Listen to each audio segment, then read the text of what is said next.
जय हिंद दोस्तों। बड़ी संख्या में सैनिक तुलनात्मक रूप से कम उम्र में भारतीय सशस्त्र बलों से सेवानिवृत्त हो जाते हैं और उन्हें आजीविका कमाने के लिए नौकरी की आवश्यकता होती है। राष्ट्र के सशस्त्र बलों को सेवानिवृत्ति के बाद उपयुक्त नौकरी देना सरकार की प्राथमिकता होनी चाहिए। इस बात पर जोर देने की आवश्यकता नहीं है कि भूतपूर्व सैनिक सशस्त्र बलों में अपने अनुभव और प्रशिक्षण के आधार पर पर्याप्त रूप से सक्षम हैं और सरकार व सार्वजनिक क्षेत्र और कॉरपोरेट जगत में नौकरी करने के लिए आवश्यक कौशल और ज्ञान से लैस हैं। लेकिन इस सब के बावजूद क्यों एक्स सर्विसमैन को नौकरी नहीं मिलती? क्या है वजह? कौन रोक रहा है नौकरियों को? कौन अड़ंगा लगा रहा है?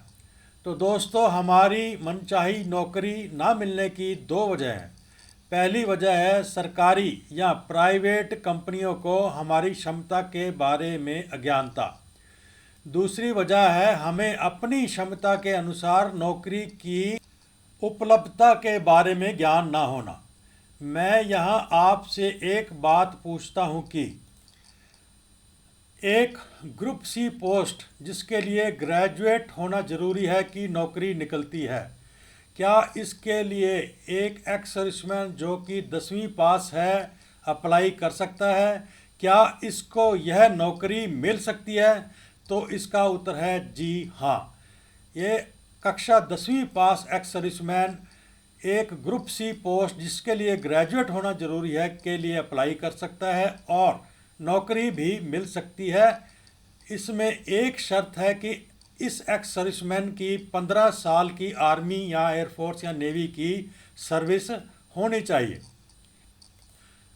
दूसरा प्रश्न, क्या आपको पता है कि किसी ईएसएम की वैकेंसी के लिए अगर पर्याप्त ईएसएम उपलब्ध नहीं है तो उस पोस्ट की शैक्षिक योग्यता को रिलैक्स किया जा सकता है? तो उत्तर है हाँ, उस पोस्ट की शैक्षिक योग्यता को रिलैक्स किया जा सकता है, यानी कि कम किया जा सकता है। मान लीजिए उस पोस्ट की शैक्षिक योग्यता 10वीं है लेकिन 10वीं पास एक्स सर्विसमैन नहीं है, तो उस पोस्ट की शैक्षिक योग्यता को 8वीं या उससे भी कम किया जा सकता है।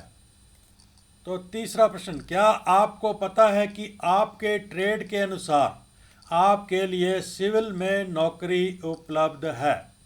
तो मुझे नहीं लगता कि लोगों को पता होगा कि उनके ट्रेड के अनुसार सिविल में नौकरी उपलब्ध है।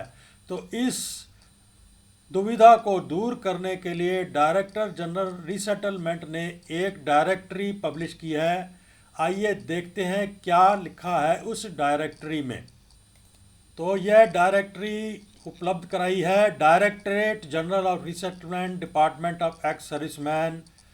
और क्या है इस डायरेक्टरी का नाम? इस डायरेक्टरी का नाम है directory of equation of service trade with civil trade, यानी कि जो सर्विस के ट्रेड है उनके बराबर सिविल में क्या ट्रेड है उसके बारे में इस डायरेक्टरी में इंफॉर्मेशन दी गई है। तो आइए देखते हैं क्या लिखा है इस डायरेक्टरी में। तो यह directory major general Sharad Kapoor YSM SM director general ने उपलब्ध कराई है और यह डायरेक्टरी उपलब्ध कराई गई थी नवंबर 2022 शरद कपूर द्वारा। तो आगे बढ़ते हैं, देखते हैं क्या लिखा है। आगे बढ़ते हैं, देखते हैं क्या लिखा है इस डायरेक्टरी में। तो जो आर्मी का एक ट्रेड है उसके बराबर सिविल में कई ट्रेड हैं और जो एक्स सर्विसमैन एम्प्लॉयमेंट एक्सचेंज में आते हैं उनको इससे सहायता मिलेगी। तो दोस्तों, ये 127 ट्रेड दिए गए हैं, आगे मैं दिखाता हूँ आपको, और उनके बराबर जो ट्रेड हैं वो भी आपको दिखाने की कोशिश करता हूँ। तो चलिए आगे चलते हैं। तो दोस्तों, यह है इंडेक्स लिस्ट ऑफ आर्मी। तो इसमें ब्रांच दिया गया है, कौन सा ब्रांच? Group Y. और ट्रेड क्या था? इन्फेंट्री। और उसका रैंक राइफल मैन, सिपाही या राइफल मैन, और उसका जो सिविल के बराबर जो ट्रेड होगा वो पेज नंबर 13 पे दिया गया है। ऐसे ही अगर आप देखें group Y non technical dispatch rider up to naik page number 21 में दिया गया है। तो अब हम चलते हैं पेज नंबर 13 में और देखते हैं कि सिविल के बराबर क्या ट्रेड है इन्फेंट्री सोल्जर का। तो अब हम आ चुके हैं पेज नंबर 13 में, और ग्रुप वाई इन्फेंट्री सोल्जर सिपाही राइफलमैन से रिटायर हुए, उसके पास बेसिक नॉलेज होती है शस्त्र चलाने की, बैटल क्राफ्ट, फील्ड इंजीनियरिंग वगैरह की, और उसकी क्वालिफिकेशन होगी 10+2 और 45% मार्क, और किसी भी सब्जेक्ट में 33% से नीचे नहीं होंगे। उसकी बेसिक मिलिट्री ट्रेनिंग 19 हफ्ते की होगी, एडवांस मिलिट्री ट्रेनिंग 15 हफ्ते की, और कम से कम 6 या 8 साल बटालियन में उसने काम किया होगा।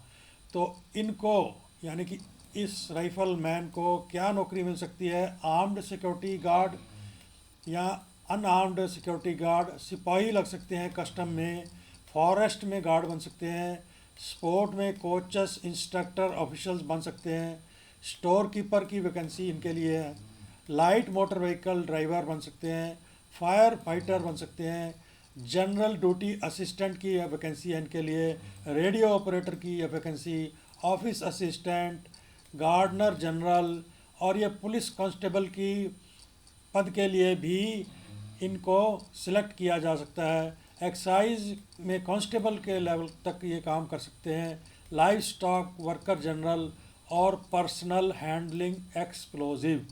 तो दोस्तों इतनी सारी वैकेंसियां हैं सिपाही या राइफल मैन जो इन्फेंट्री से रिटायर हुए हैं। तो आप इन नौकरियों का लाभ उठा सकते हैं और सिविल में अपने ट्रेड के अनुसार नौकरी प्राप्त कर सकते हैं। इसमें बहुत सारे और भी ट्रेड दिए हैं, जैसे कि मैंने बताया 127 ट्रेड दिए गए हैं और पूरे को बताना संभव नहीं है, इसलिए इसको मैं यहीं समाप्त करता हूं। तो अगली खबर है जिसमें राजनाथ सिंह जी जो रक्षा मंत्री है ने क्या स्पष्टीकरण दिया है OROP के बारे में। तो यह मनीष तिवारी जी जो कि कांग्रेस के लीडर हैं को राजनाथ सिंह जी द्वारा एक पत्र लिखा गया। तो उन्होंने लिखा कि आपने जो 0 आवर लोकसभा में एक प्रश्न पूछा था OROP के बारे में, यह पत्र उसके स्पष्टीकरण के बारे में है। एज पर para 4 of ministry of defence letter dated 3/2/2016 OROP सभी पेंशनर्स, फैमिली पेंशनर्स पर लागू है जो कि रिटायर हुए, डिस्चार्ज हुए, इनवैलिडेटेड सर्विस से हुए और जिनकी मृत्यु सर्विस के दौरान हुई या सर्विस के बाद रिटायरमेंट के दौरान हुई, और जिनको फैमिली पेंशन या फैमिली पेंशन 1/7/2014 के दौरान मिल रही थी, इन सब के ऊपर OROP लागू है। तो अगली खबर है बराबर MSP के बारे में।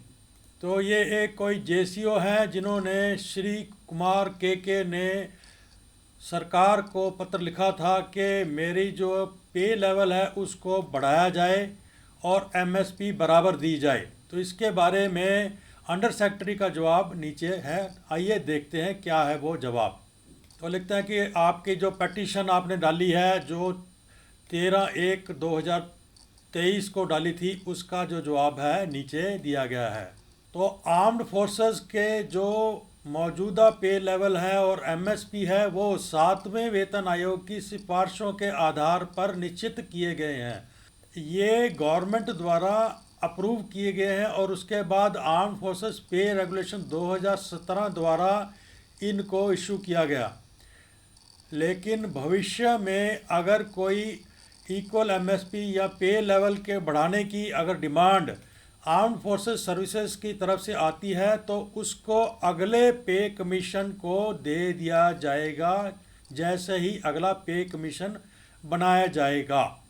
तो दोस्तों यहाँ एक तरीके से उन्होंने मना ही कर दिया है कि एमएसपी नहीं बढ़ेगी, लेकिन इससे हमें निरुत्साहित होने की कोई ज़रूरत नहीं है, क्योंकि एमएसपी का केस कोर्ट में चल रहा है और हमें पूरी उम्मीद है कि हमें बराबर एमएसपी मिलेगी। तो पत्र का जवाब था Lakshmi Bala Subramaniam, under secretary to government of India. तो इसके साथ ही इस वीडियो का करते हैं अंत। अगर आप इस चैनल को प्रोत्साहित करना चाहते हैं तो सब्सक्राइब कर लीजिए, शेयर कीजिए, लाइक कीजिए, कमेंट कीजिए। मिलते हैं अगले वीडियो के साथ, तब तक के लिए जय हिंद।